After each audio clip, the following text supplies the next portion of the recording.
apa namanya? Oke, yuk. Malam ini apa namanya? Kita kedatangan tamu bicara. Suaranya bergema kok katanya. Baru 4 orang.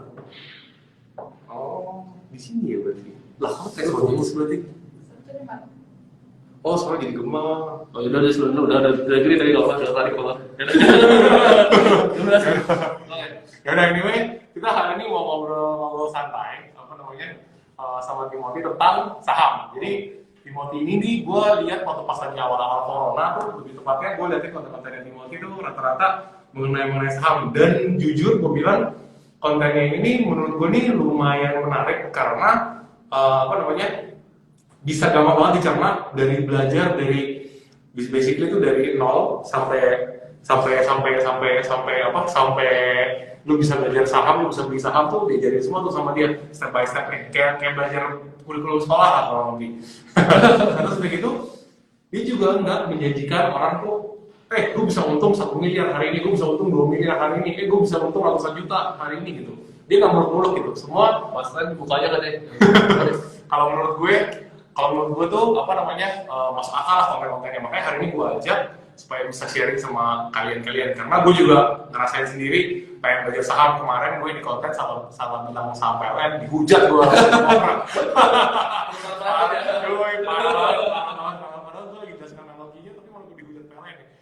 Apa gue bilang yaudah anyway, sekarang gue ngobrol sama Timothy nih, apa namanya, pertama kenapa sih lu tertarik banget sama saham gitu? Apa yang membuat lu tuh pertama mulai di dalam dunia saham gitu? Oke, jadi pertama kali nih, kenapa gue sebenarnya mulai di dunia saham? Itu karena gue tuh melihat bahwa ada salah satu orang kaya di dunia, namanya Warren Buffett. Okay. Nah, jadi Warren Buffett ini unik. Gue lihat waktu itu Bill Gates tuh kaya tuh, Jeff Bezos juga kaya tuh. Ya. Semuanya tuh punya satu perusahaan yang dia build sendiri. Sedangkan Warren Buffett ini nggak punya perusahaan apa-apa, tapi dia jadi orang kaya, paling kaya waktu itu, sempat nomor 1. Oke, betul. Dengan hanya dia beli saham doang. Nah, disitu gue tertarik juga, wah gue mau jadi orang kaya nih, gue harus punya saham. Kayak gitu. Awalnya. For information, gue baru tahu tadi gue habis makan malam sama Timothy. Dia baru 20 tahun coy. Gila muda banget. Gue 20 tahun tuh masih ngapain, masih ngalor gitu nggak jelas. Gue 20 tahun, dia udah jadi lumayan hebat lah pokoknya sekarang ini. Apalagi lagi rising star gitu ya. Nah, terus gue juga ada lihat nih, biar jelas ya background dari Timothy. Terus karena kan kemarin pas gue mau nge-live tuh juga banyak wanti-wanti gue, kok hati-hati lu nanti promosiin apa penjual ludah lah, atau penipu saham scammer lah. Nah kebetulan Timothy punya platform namanya tuh ternak uang soalnya. Yeah. Nah kalau lihat ternak uang kedengarannya kayak lu taruh duit di sana, terus mengganda-ganda gitu kan, padahal enggak loh guys, ternyata enggak. Tadi gue perintas juga karena gue nggak mau nanti sampai dia apa namanya ngajak orang invest itu, gue juga kalau kayak ada salah gue disalah-salahin lagi sama orang. Ntar kena bully. Gue jadi antek-antek nanti kan gitu. Nah makanya sekarang apa sih ternak uang tuh? Gue pengen coba lu jelasin ternak uang itu apa sih ya? Oke, jadi ternak uang itu basically kan gue tuh gue sendiri tuh mau belajar saham tuh. Jadi gue belajar dari hampir puluhan buku sampai beberapa puluhan juga literatur finance. Tapi yang gue dapat misalnya kalau lu search Google tentang saham itu tuh terlalu luas kok. Jadi gue pengen ibaratnya kalau lu Google kan tuh ada 1 sampai 1000.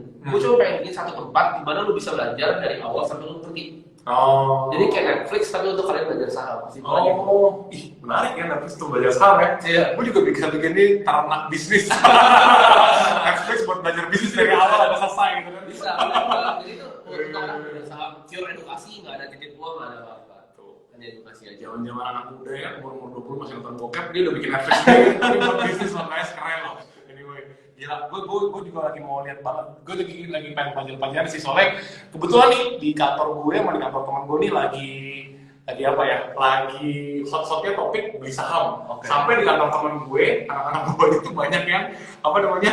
Pinjam uang perusahaan buat investasi saham karena gue lagi plus semua. Makanya jadi hari ini gue tertarik banget dengan Timothy. Terus apa? Kalau untuk pemula kayak gue nih, misalnya nih, gue belum pernah beli saham, gue belum tahu saham itu apa.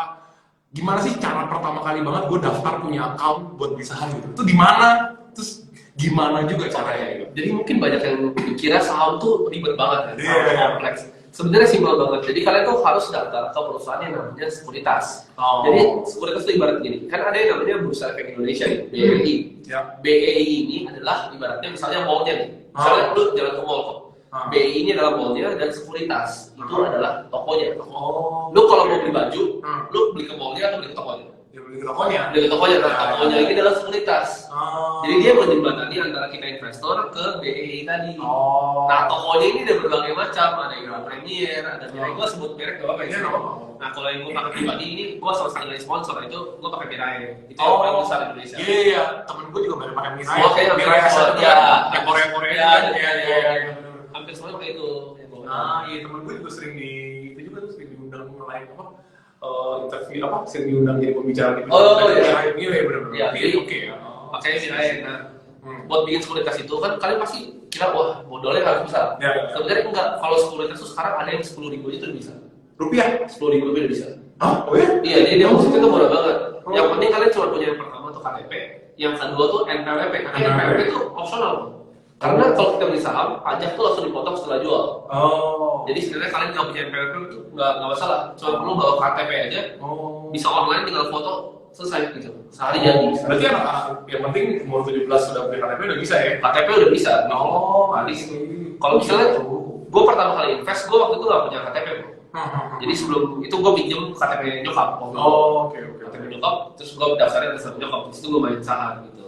Oh. Tapi untuk kalian yang pemula ya tunggu 17 atau nggak bisa pinjam KTP orang tua gitu. Soalnya gue ingat zaman dulu kalau pas gue sekolah kalau nggak salah tuh minimal beli tuh 15 juta ya atau 100 juta gitu ya. Iya, zaman dulu ya. Zaman dulu ya. Karena Iya. lotnya aja tuh berubah. Jadi kalau kita mau beli saham, kita minimal tuh beli 100 lembar atau 1 lot. Ya ya ya. Kalau dulu sekitar 6 tahun lalu mungkin itu 500 lembar satu lot. Jadi udah beda. Oh. Lebih murah banget sekarang tuh jauh lebih murah. Jadi Oke. saham-saham bagus contohnya mungkin Pak Konjat itu 52.000 kan udah bisa beli sahamnya. 52.000 rupiah. Daripada kalian jajan cuma beli bakso 2 mangkok kan bisa dapat sahamnya Pak Konjat gitu. Jadi itu memang sekarang udah gampang banget aksesnya gitu. Ya, I see. Ya, nggak ekoin. Soalnya ekoin kayak gemak karena di dalam ruangan coba dibuka. suruh buka ya ruangan. Coba bentar, buka pintunya ya.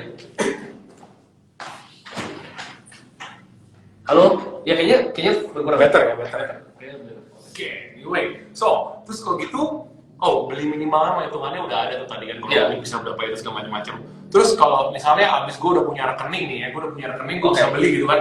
Berarti ini kalau kita beli si Mirai kayak Mirai atau siapa, pokoknya si aset manajemen ini sekuritasnya lah, mereka berarti ngecas komisi dong berarti kalau. Oke, mereka itu dapat komisi. Jadi itu berbeda-beda kok. Ada yang 0,29 kayak Premier. Mirai itu salah satu yang paling murah kalau nggak salah. Makanya mereka pakai. Karena dia 0,15 sama 0,25 jual belinya. Tapi kalau misalnya transaksi volume kok tinggi, itu bisa nego langsung. Tapi ini kalau tinggi doang, dia datang masuk ke kantornya, minta nego. Kalau gue dapat di 0,10 kok. Karena dia kasih 3 miliar transaksi volumenya. Wih, 3 miliar. Oh, itu banyak hal yang mau nego bisa. Buatin nego bisa. Oh, itu kan 3 miliar bisa dikurangi ya. Bisa dikurangi. Oke. Karena fee-nya tuh lumayan kan kalau Ya, misalnya- lumayan. kalau makin gede duitnya lumayan fee-nya. Ya, karena game-nya kadang-kadang belum segitu kan. Ya, betul. Iya, makanya. Makanya terasa. Sih. Terus kalau misalnya Oke, misalnya gue udah punya rekening, gue udah tahu nih kurang lebih gue mesti beli begini segala macam-macam. Terus gue mau beli saham mana tuh gimana tuh pertama kali Jadi, gue tahu gue harus beli saham ini. Gue tahu kan ada blue chip, ada gorengan dan itu doang.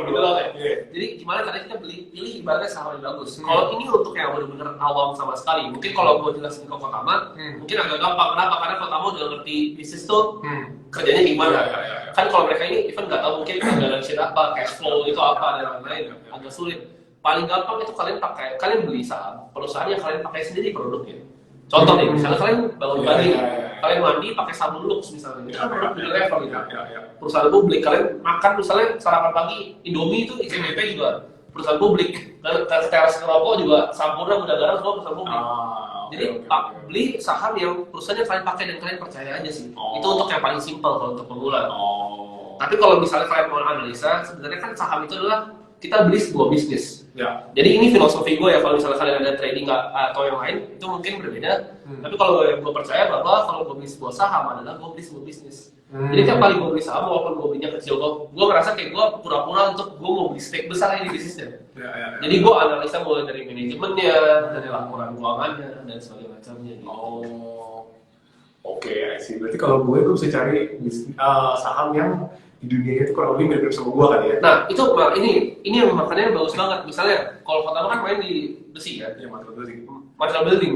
Kotama pasti lebih tahu industri dibanding ibarat orang kayak gue. Ya.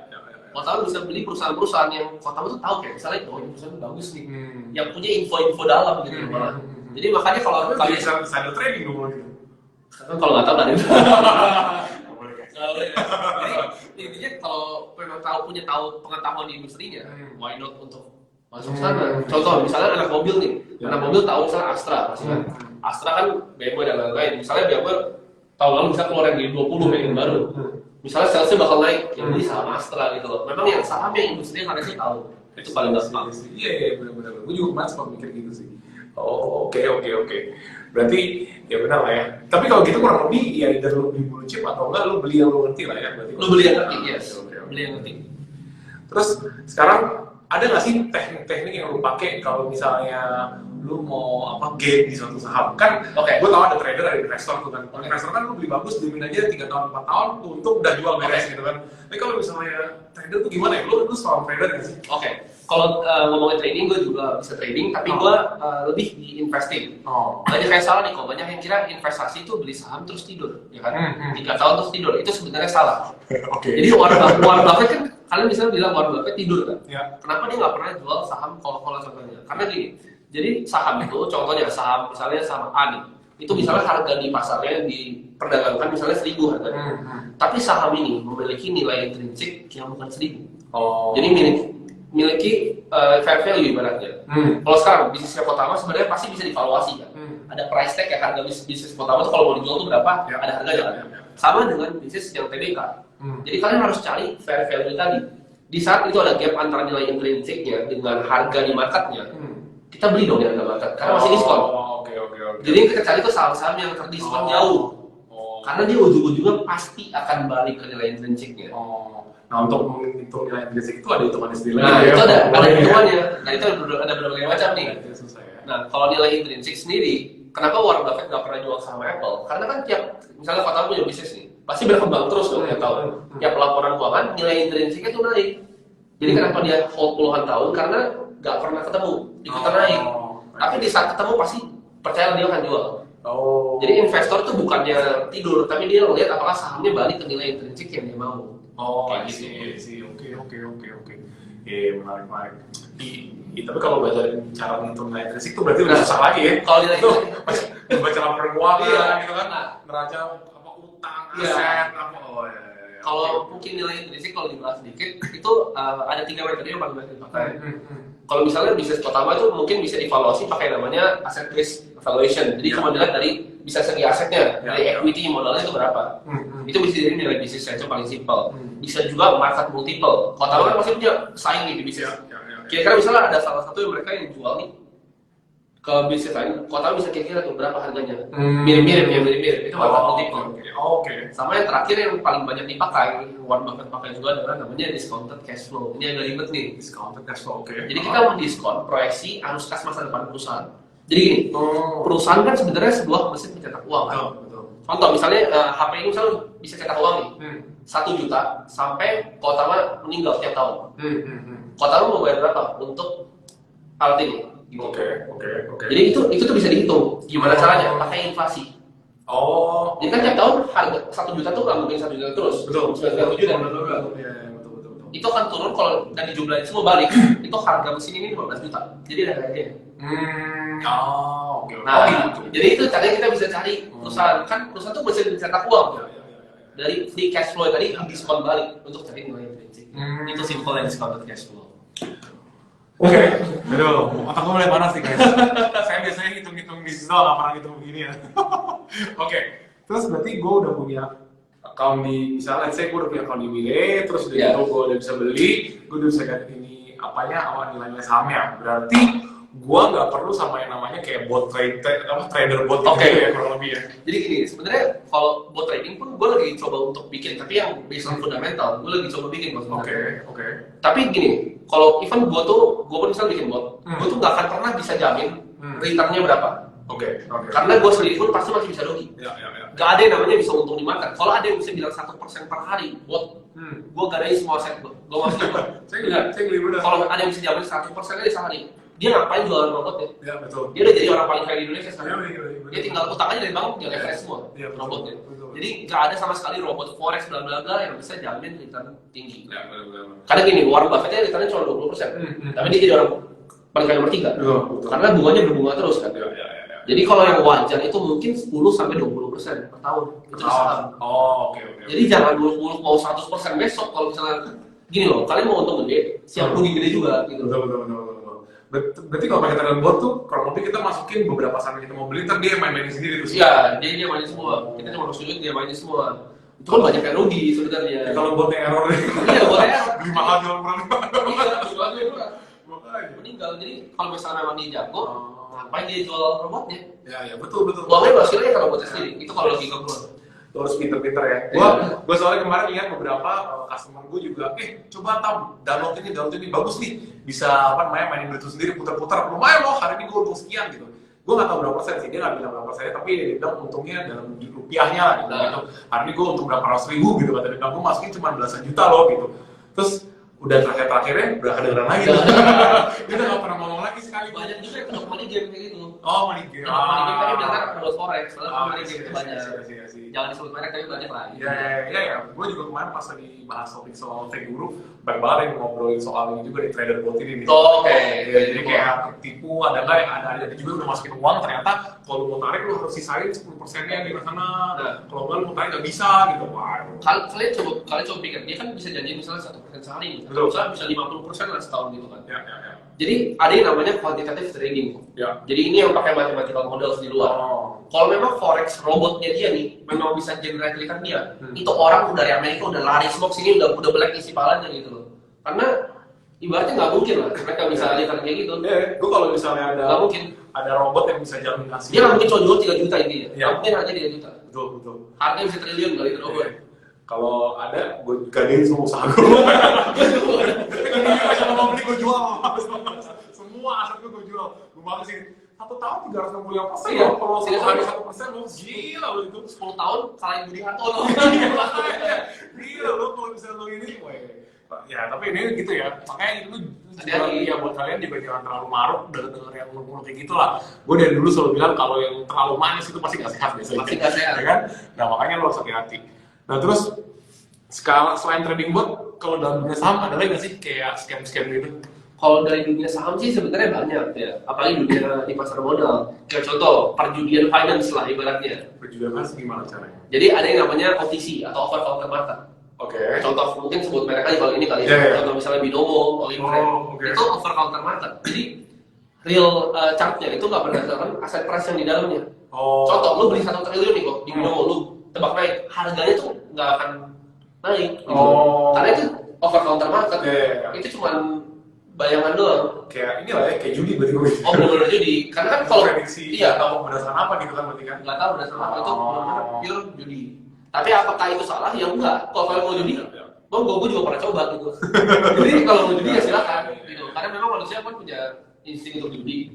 Kalau kalian mau judi itu silakan. Tapi ada orang yang judi bola, judi apa? Mau judi finance ada alatnya juga. Gitu. Ya cuma jangan. Gue nggak nyarankan ya guys ya. Gue nggak nyarankan. Nggak disarankan juga ya soalnya kayak gitu-gitu. Cuman ya kalau lu emang mau for the experience to have ya oke. Cuman gue soalnya kenal salah satu orang deket gue, dia judinya sih bukan di ginian, dia judi di futures lah tempatnya. Itu 15 menit dia hilang 1 M. Gak tau dia lagi nonton gak di siapa ya, si bete banget ngomong gini. Cuma anyway, itu udah kejadian di tempat gua soalnya. Jadi jangan sampai kejadian juga kalau mau judi. Intinya tuh lu kalau gila gua mau usaha aja, gua mesti visibility study dulu berbulan biasanya gue nyari orang sini, nyari orang tanya orang sana, apalagi lu kayak nggak tahu apa terus main judi pasang posisi gitu, udah sekalian cuma judi aja kalau gitu nggak usah di sini dibuat-buatin aja gitu kan. Ada yang bilang pendeta Timothy lagi berkhotbah. pendeta. Oke, nah terus kalau gitu berarti selain nilai saham itu turun, itu kan resiko kita. Ada lagi nggak sih nilai apa namanya resiko setelah yang main saham selain itu? Resiko saham tuh paling cuma 2, penurunan harga sahamnya dan resiko perusahaannya bangkrut. Oke. Itu pun masih akan dibalikin uang kalian gitu walaupun nanti tinggal likuidasi aset, uang kalian bakal tetap dikasih berapapun. Oh, oke. Beda sih kalau misalnya kayak kalian main koin-koin itu kalau jatuh tuh benar-benar nggak bisa balik lagi gitu soalnya. Kalau misalnya Cryptocurrency kripto ya, kan gitu koin yang bikin memang bisa hilang. Tapi kalau saham tuh at least karena dia kan sebuah bisnis, dia kan at least dia masih punya aset untuk jual. Jadi kalian masih ada duit lah. Tadi soal kripto kita baru ngobrol nih, katanya temennya Timothy ada yang kalau hari ini dia mau bilang bikin kripto, Bisa. besok apa lusa bisa dibikin langsung Bisa. ya. cuman ya itu cuma buat diri doang guys, cuma buat diri research gimana cara naikin harga kripto, gimana cara jatuhin harga. Gampang cerita tuh gampang banget. Belakangnya semuanya awal-awal tuh cuma pakai Ethereum sebenarnya, itu bisa dibikin. Sehari jadi. Jadi source code-nya udah ada gitu. Oke. Coba dulu ya. Awas lah, gue cabut lah gue kalau lu bilang aneh. Oke, ini rahasia. Kalau boleh di-share boleh, kalau nggak boleh di-share jangan. Biggest gain lu berapa, biggest loss lu berapa? Dalam satu kali nggak hit ya, nggak nge-buy sama nge-sell ya. Oke, kalau biggest gain gue udah pasti Bank BNI kemarin gue masuk Maret. Oke. Gue gain sekitar mungkin 490-500 kali. Oke. Jadi tuh Bank BNI gue udah bisa dapat mobil itu Bank BNI gitu. Oke. Kalau misalnya biggest loss, gue pernah masuk kalau temen lu futures, gue masuknya options, tapi bukan binary option. Jadi options itu lu beli hak untuk punya suatu saham di hari tertentu. Oke. Semirip lah temen lu. Tapi kalau misalnya gue untung itu gue dapat sekitar 1,9 M. Oke. Tapi gue salah, jadi waktu itu Warren Buffett lagi akuisisi Barrick Gold. Oke. Nah, kan dia waktu itu anti banget emas tuh. Jadi kita beli tambah emas malah. Gue wah ini Berkshire bakal naik sahamnya nih. Gue pasang options 300 juta, hilang juga hari ini 300 juta. Gak bisa makan, gak bisa minum. Pusing 3 hari. Ya oke lah ya, biggest gain masih subsidi lah ya. Subsidi hampir rasa. Oh my god, gila. Ini nih yang buat gue tuh deg-degan banget. Gue orang 19 tahun, kalau saham gak lo, ini buat saham, ini Ini saham. ya. Jadi kayak temen lu itu, gue merasa udah pintar, udah sombong juga kan, jadi dihantam gitu. Ya oke lah, uang belajar. Semua ada orang ada uang belajar ya. Masih mending daripada disikat orang gitu ya. Dikripto lagi. Nah, terus apa namanya? Kalau misalnya kayak gue nih, gue kan sebagai pebisnis nih kan, bisa dibilang gue handle perusahaan tuh lumayan lah ya, beberapa. Terus gue benar-benar nggak punya waktu kalau misalnya gue tuh harus trading pantangnya tiap jam pergerakan saham gue nih. Apa nih kalau gue mau mulai ada nasihat khusus nggak sih buat lo kalau bagi-bagi orang yang nggak punya waktu buat pantangin saham? Oke, karena sebenarnya investasi saham itu kerjanya setahun cuma 4 kali tuh. Kan laporan keuangan kerjanya cuma 4 kali kan. Oke, iya benar. Jadi kita cuma analisa tuh 4 kali setahun, kuartal 1, 2, 3 dan tahun dan laporannya. Jadi benar-benar habis udah analisa, pilih yang bagus, udah tunggu next laporan keuangan.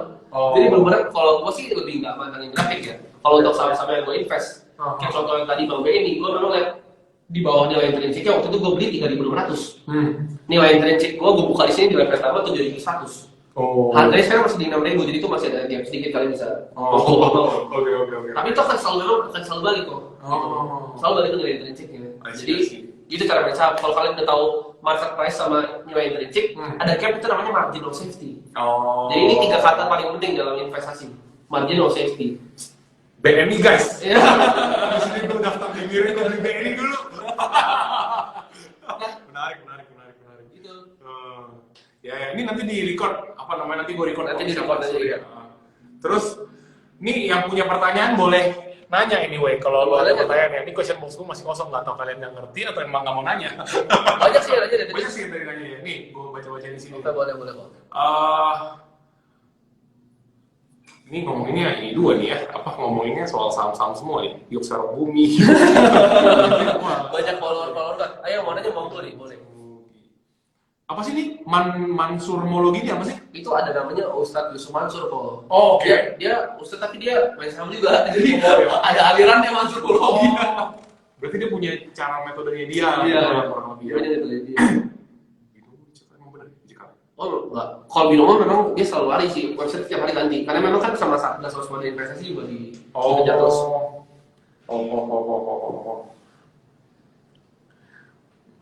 Ini malah saham semua ya. Makanya.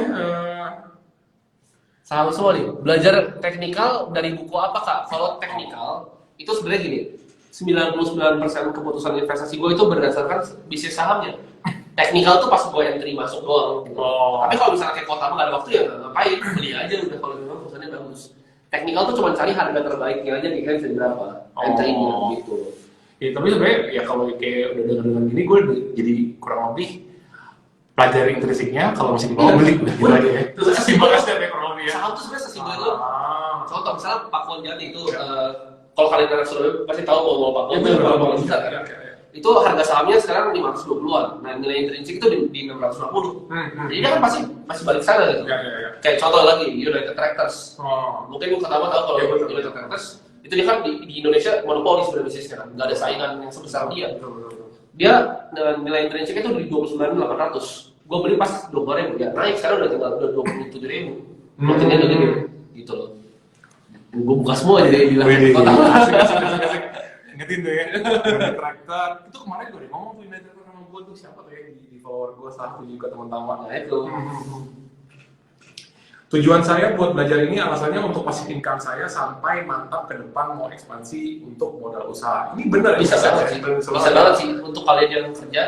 Gue baru diskusi sama Kak Tama tadi untuk yang kerja nabung untuk mulai bisnis. Ya kalian bisa sisihin, dapat uang yang ngapur, kalian invest ke saham karena uangnya berkembang di saat kalian udah tahu ilmunya kayak tadi, tahu cara ngitung nilai intrinsiknya, manajemen perusahaan bagus, kalian tinggal beli. Jadi memang sesimpel itu. Nilai intrinsik ini nih lu bisa belajar di YouTube atau di internet nggak sih? Oh bisa banget. Sebenarnya semua tuh gini loh. Kenapa gue bikin ternak uang? Kan pasti ada yang nanya. Kenapa lu bikin ternak uang berbayar? Semua informasi gratis. Ya memang gratis, tapi nggak semua orang mau cari dan tahu cara caranya. Dan nggak juga gini kalau menurut gua. Nggak juga lu baca terus lu bisa ngerti dengan bener. Iya. Itu juga benar sih karena gue lihat dari kontennya si Timothy ini ya, konten itu gampang dicerna untuk orang bodoh kayak gue soalnya yang benar-benar nggak ngerti dunia saham. Kurang lebih ini ngobrol sama dia baru setengah jam nih, gue udah berarti gue ngerti nih, gue harus bisa ngitung ini, bisa ngitung ini untuk beli ini gitu. Jadi gue kurang lebih udah lumayan sedikit nih jadinya. Oke.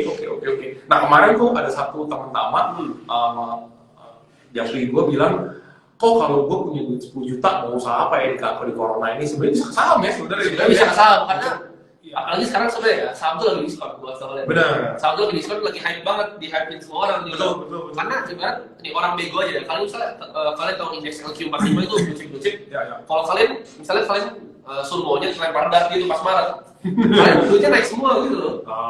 Jadi sekarang tuh orang bodoh aja bisa ngasilin duit. Kalau misalnya nanti kayak udah tahun 2019 market udah naik, udah lebih susah buat nyari sahamnya diskon. Kalau sekarang diskon semua sahamnya, jadi nggak usah takut gitu loh untuk investasi sekarang. Oke. Wah ini menarik sih sebenarnya, gue akan coba juga sebenarnya kalau begini. Sesimpel itu, jadi kalau memang ada gap, kita masuk, kita kan tahu bakal naiknya berapa, dapat berapa persen. Ya. Masuk. Nah diskon itu kita cari bisa diskonnya 20-30% minimal. Jadi apalagi kalau misalnya kayak ini kemarin tuh diskonnya 20% ya, mau masuk gitu kan. Menarik. Gue tanya ingin lagi ya. Boleh. Cari pertanyaan lagi. KAEF, baiknya sell or buy kok? Oke, jadi Kimia Farma itu kenapa dia harganya naik? Karena vaksin Sinovac kemarin masuk. Nah, benar tuh. Jadi ada juga saham-saham yang sentimen gini, tapi gue nggak rekomendasi untuk teman-teman di sini untuk investasi Kimia Farma. Kenapa? Karena satu bandar itu banyak mainin. Terus jadi hati-hati dibanting terus miskin bahaya. Kalau kemarin gue masuk Kimia Farma karena itu udah gue kalkulasi juga. Jadi gue nggak saran untuk pemula masuk ke saham-saham kayak gitu sih. Nah kalau beli saham apakah telat kok? Karena kan udah pada naik ya. Oke, walaupun semuanya pada naik, tapi balik lagi ke tadi nilai intrinsik tadi. Apakah memang udah sentuh? Kan gue udah sebutin tadi beberapa. Kalau kalian perhatiin live ini, ada beberapa saham yang gue sebut tadi yang memang belum balik ke nilai intrinsik ya. Jadi untuk mendapat cuan sih masih possible banget gitu loh. Kayak gini juga ya. Possible banget. I see. Oke. Terus apalagi nih pertanyaan guys? Ada pertanyaan boleh guys? Pertanyaan boleh banget. Ini apa namanya? Ini gue orang nanya-nanyanya dari apa? Dari pertanyaan semua ya? Dari itu saya? Enggak, dari chat begini gue jadi bingung nih. Bro Timo fokus lihat rasio dari perusahaan setiap industri atau mengerti dulu model industri? Oke, yang itu kan tadi bagus banget. Yang pertama, gue belajar dari bang tadi ini, gue dulu langsung orangnya finance banget kan. Langsung gue liat laporan keuangan gitu kan. Tapi gue diajarin sama bang Sandi bahwa bisnis itu dirun sama people. Mungkin pertama juga pasti udah tahu, bisnis itu memang dirun sama people. Jadi yang pertama kita lihat tuh orangnya, direksinya dulu. Siapa sih direksinya? Manajemennya tuh kira-kira apa? Baru kita bisa lihat beberapa rasio keuangan yang merefleksikan kompetensi manajemen. Contohnya, return on equity. Itu paling simpel untuk kita tahu manajemennya kompeten atau enggak. Oke. Kalau nggak ngasih laba yang besar, buat apa kita invest ke perusahaan yang ibarat gitu.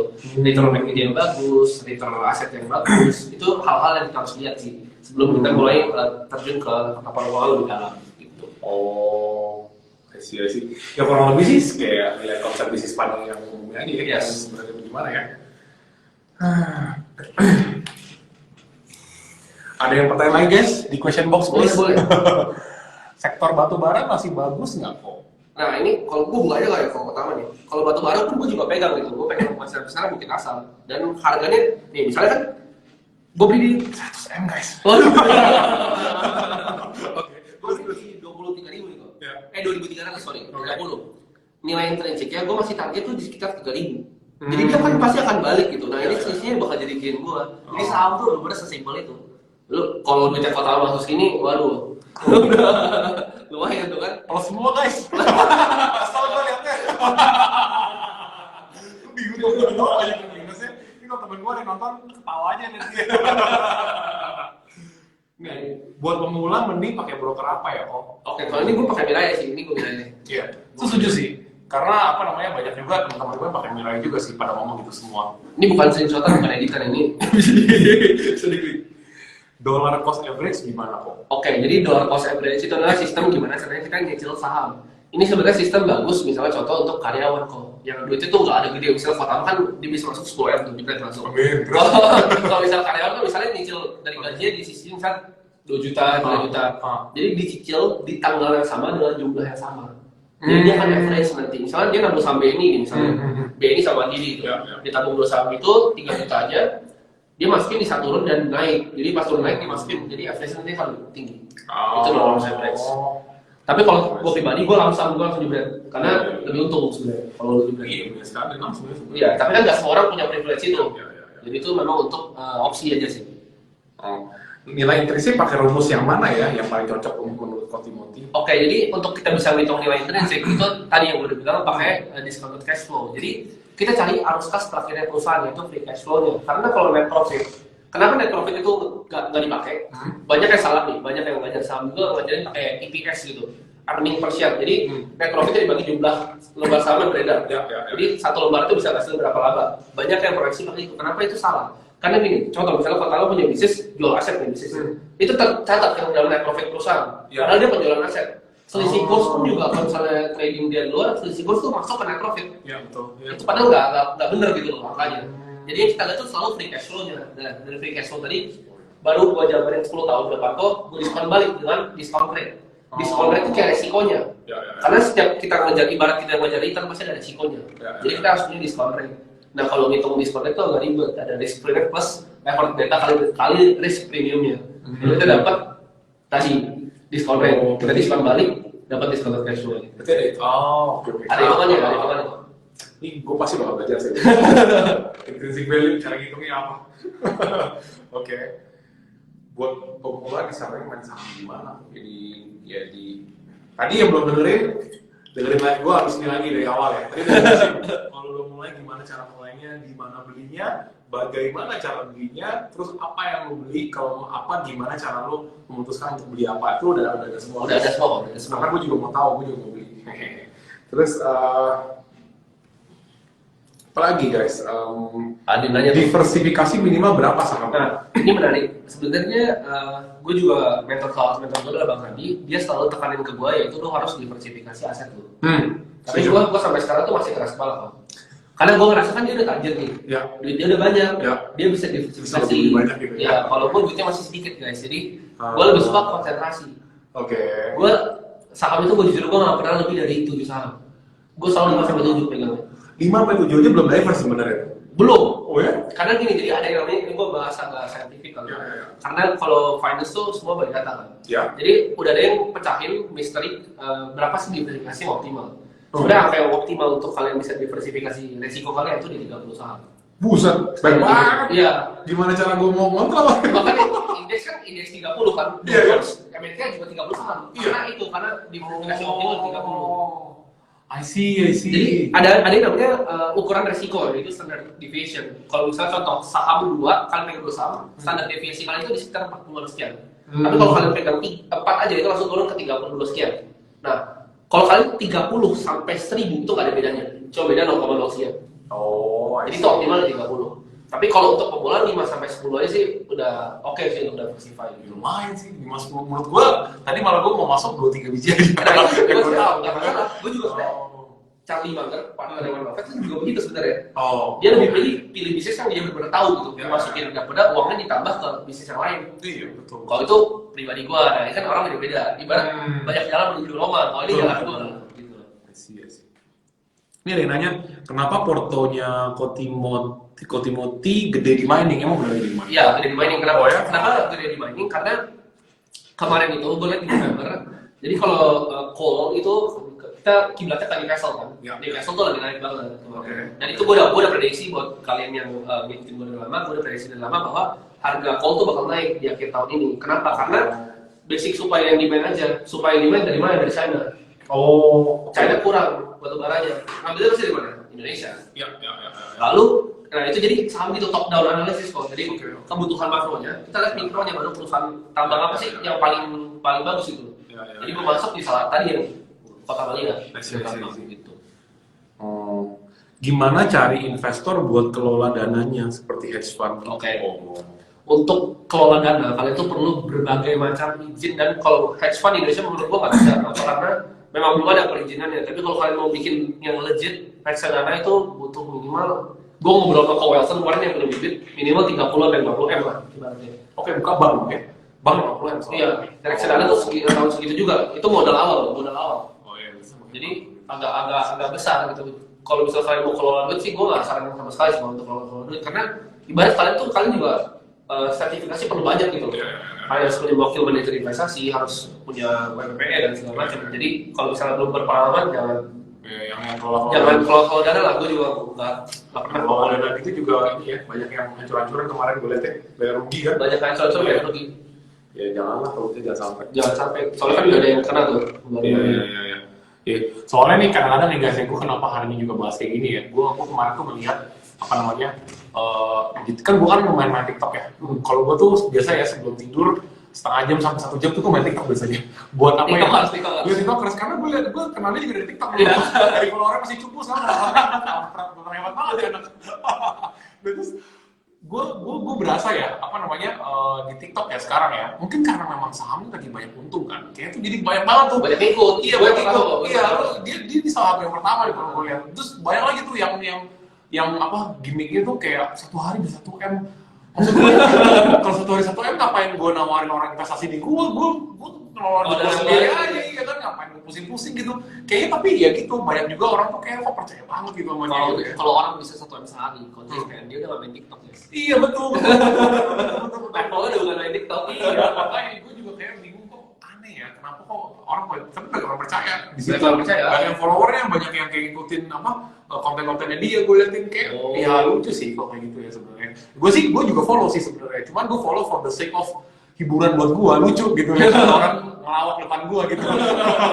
Orang bisa 1 hari atau 2 hari dari begitu-gitu doang. Terus kan dia kan kayak bikin apa tuh kayak tadi begitu terus kayak itu di edit kali gitu aja kali ya. Nggak tahu sih kok, mungkin pasti ada yang diedit, tapi mungkin juga ada yang benar. Nah gini, kayak gue bilang tadi, lu siap untung sehari, lu juga siap rugi sehari. Tapi kan kalau rugi bisa aja nggak di-post. Itu bisa aja nggak fake, tapi yang rugi nggak di-post. Iya, soalnya gue kemarin ngeliat, gila, gue bilang, 1 hari 1 M segini. Hebat amat, gue bilang, gila.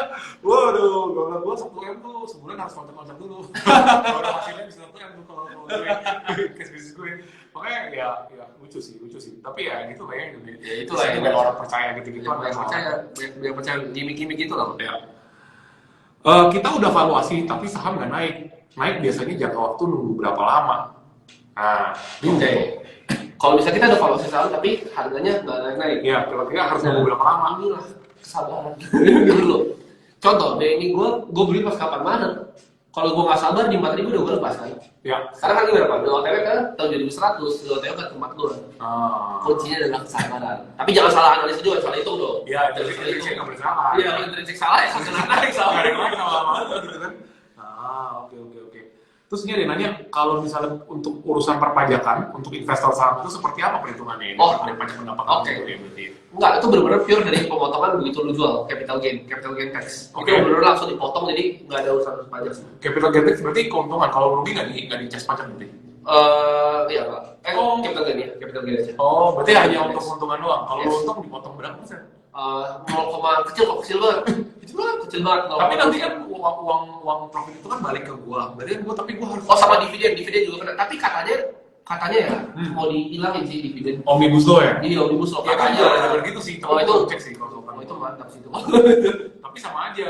Setahu gua kalau misalnya lu dihilangin di Dividennya. dividen, nanti Nah. PPh lu kena lagi. PPh Sama lagi, aja. ya. PPh progresif juga. Sama aja ujungnya kayak gitu juga. Cuma mungkin kalau dividen nilainya berapapun bulat 30% langsung. Iya, Cuma benar. kalau PPh progresif. Itu mungkin biar untuk investor kali ya. Mungkin ya. Untuk mungkin lebih ya. untuk Mungkin investor. ya. I see. Terus kalau cut loss atau average down, apa maksudnya? Cut loss Oke. atau average down? Antara kalian cut loss tuh ibaratnya udah rugi nih. Dia cut loss itu. Oh iya, oke. Average down tuh dia beli lagi di harga bawah. Oh, oke.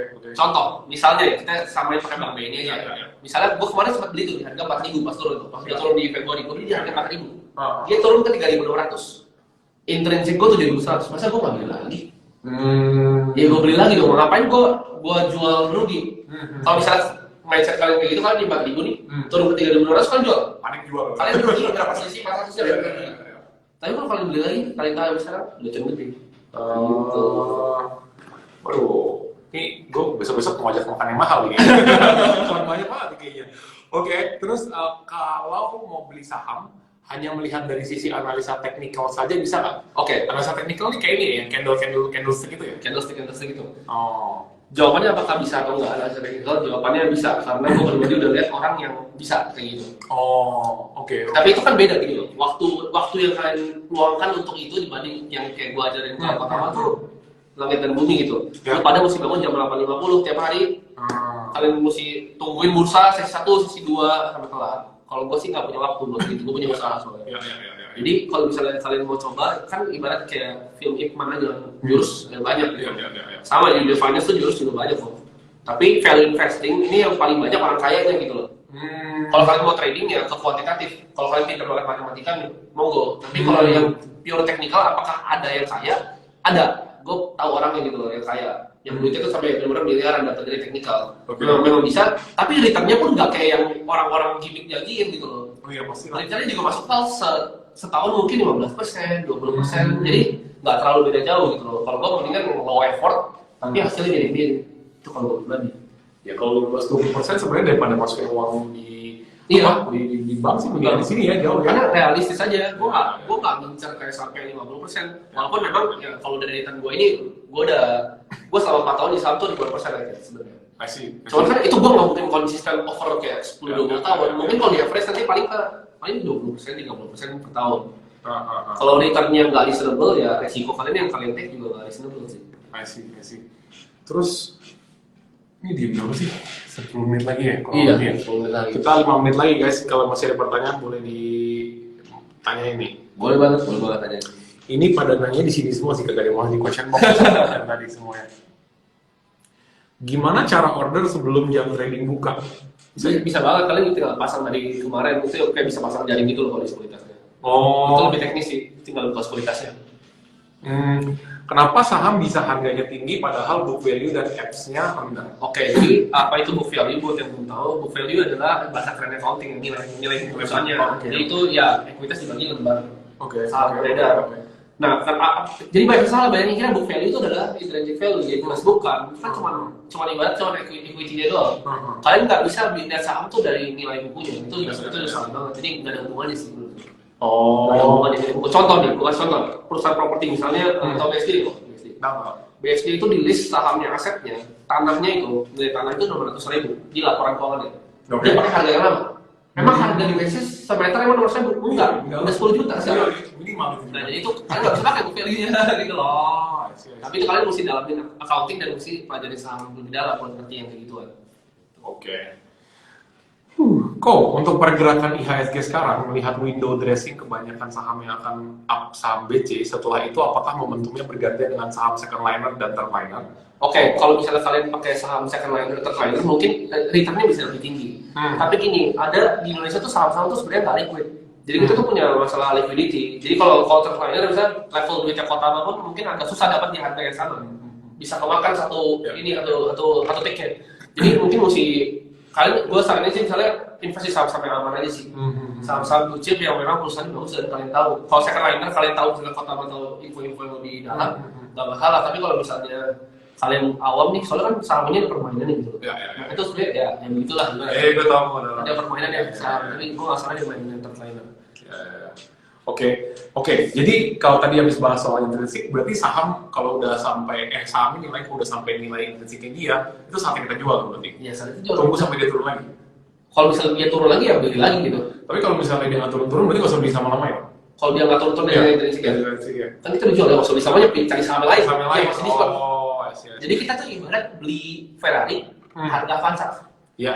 Beli Ferrari harga Avanza, kita cari saham-saham mutiara gitu, yang terpendam. Tapi nilai intrinsik itu bisa bertambah kan sebenarnya? Bisa. Kalau misalnya berkembang Iya. kan? Free cash flow naik dong nilai intrinsiknya. Iya. Jadi kan itu sifatnya kita proyeksi. Kita proyeksi masa depan. Jadi itu nggak selalu benar gitu loh, nilai intrinsik pun belum tentu selalu benar. Gue pun pasti salah sebenarnya, nilai intrinsiknya pasti nggak segitu. Cuman itu yang gue hitung gitu, dan itu yang gue harus untuk gue selama ini. Makanya metodenya pun ada banyak. Gitu. Terus kalau menurut lu saham di sektor properti dan pariwisata bisa buat spek atau enggak? Oke, properti dan pariwisata. Properti menurut gue sangat mungkin karena gue percaya semua ekonomi itu ada siklusnya. Jadi properti kan tahun 2013 kalau kita tahu, semua orang dan nyokapnya jadi ambil properti waktu tahun 2013 karena jual properti kayak kacang goreng waktu itu. 2015 turun sampai sekarang. Jadi kapan 2021? Siklusnya bisa tuh tahun sekalian. Oh gitu. Jual berapa tahun? Berarti sahamnya doang atau harga properti juga nih? Gue harus ini siap-siap nih. Karena harga properti kalau kalian tahu sekarang ya misalnya di Bandung itu udah turun banget harganya. Di blok banget. Tapi kalau misalnya properti mending beli saham propertinya sih. Soalnya kan kalian beli properti paling berapa sih? Harganya 6-7% ya tahun. Kalau kalian beli pakuan aja kayak kemarin gue beli 360, sekarang harganya udah mau OTW ke 600, 500 sekian. Tapi kalau buat gue ya properti ya, ini kan karena gue memang pelaku industri beneran ya. Kan gue material penting, jadi kan gue lumayan tahu industri properti ya. Developer lah kalau lebih tepatnya. Di Indonesia ini sebenarnya tuh developer yang masih punya tanah ya, itu cuma gue loh. Gue gak boleh sebut namanya. Jadi tapi ya menurut gue developer ini mungkin masih bisa maju terus kan ke depannya. Sisanya tuh udah gak bertahan. Paling mereka proyeknya paling bangun apartemen atau nggak mau maksimal. Kan ini udah cuma segitu doang. Iya, dan salah satu yang lumayan terkenal juga gue lihat juga sekarang lagi gila-gilaan tuh. Semua vendor ini di mall-mallnya semua dihajar uang sewa bulanannya gitu, spesialnya itu tuh gak dikasih diskon sama sekali karena gue rasa dia harus balikin uang bank. Oh harus dong. Iya, dia udah ambil cash flow lagi, makanya gak ada yang jalan soalnya kan. Makanya gue lihat properti sih di Indonesia sih bakal makin limited nih kalau untuk soalnya properti. Kalian lihat bisnis model properti kan dia punya land bank nih. Dia ibaratnya bikin desain, dia jualan desain kan sebenarnya. Iya betul. Properti itu semua kayak gitu sih. Ya. Nah kalau desain itu nggak laku ya. Iya. Kalau hidupnya. Betul. Iya, soalnya beberapa properti developer juga kan setelah jadi barang, setelah misalnya dia sebelum jadi apartemen atau mall gitu kan, dia kan digade itu kan asetnya kan. Nah kalau misalnya nggak jalan nggak bisa jual kayak gini, ya masalah nih gitu kan. Ya itu dia. Oke. Satu lagi pertanyaan terakhir, gue cari yang bagus ya.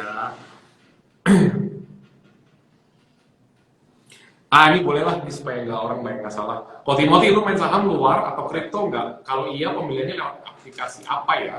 Jawabannya main saham atau luar, gue main saham juga di New York Stock Exchange sama di Hang Seng. Wih, siap. Jadi gue main di 3 bursa, IDSC sama HSI, Hang Seng. Karena kenapa? Karena gue juga ngobrol sama Bang Sandi, dia juga pegang banyak saham di Amerika. Karena Indonesia nggak punya saham teknologi, itu yang pertama. Gue suka saham teknologi, karena potensi growth-nya gede. Betul. Intrinsiknya jauh saham teknologi. Ya. Jadi gue invest di Amerika, belinya pakai apa? Kalian nggak bisa beli, gue pakai Robinhood namanya. Kalau kalian kayaknya nggak bisa beli. Kenapa? Kalau ada mungkin di Indo mungkin bisa beli pakai eToro, tapi pajaknya nanti kalian nggak bocor. Jadi kalau gue Robinhood itu nol fee-nya, karena gue ada teman di sana. I see. Gue ada teman di sana. Oke. Siap. Berarti ini tinggal 6 menit lagi nih guys. Berarti ini kali ya closing statement dari seorang Timothy untuk apa yang orang belajar saham atau yang udah ahli saham atau yang whatever yang tertarik sama dunia saham nih kayak gue juga. Kalau misalnya tertarik sama dunia saham, saran gue jangan merasa udah paling jago di market. Soalnya banyak biasa orang saham nih baru ngerti, baru main kayak setahun udah nyerang-nyerangin orang, udah merasa paling pinter gitu.